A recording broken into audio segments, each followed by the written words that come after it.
Sipas psalmistit, i pamendi është ai që thot në zemrën e vet, nuk ka Perëndi.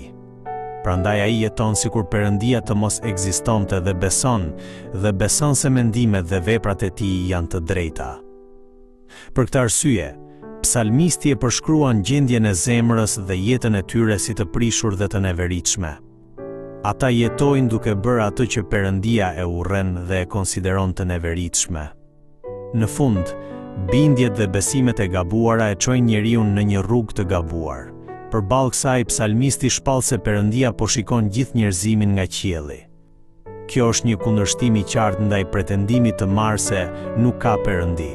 Ai gjithashtu i quan ata njerëz të paditur dhe thot se shtypin popullin e Perëndisë. Meqense nuk e marrin fare parasysh praninë e Perëndisë, ata nuk kanë asnjë hezitim të kryejnë mëkat.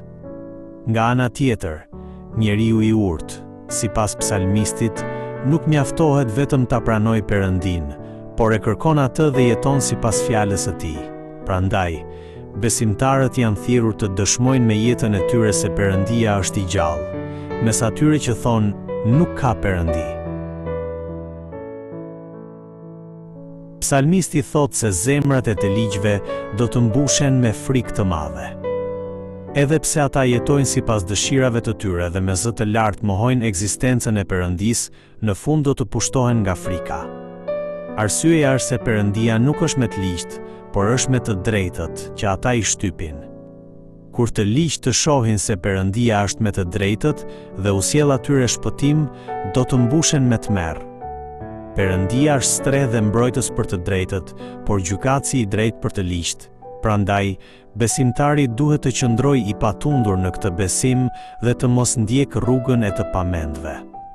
Përkundrazi, ai është thirrur të jetojë me urtësi, duke besuar te Perëndia i gjallë, duke u gëzuar në të dhe duke ecur çdo ditë sipas fjalës së tij.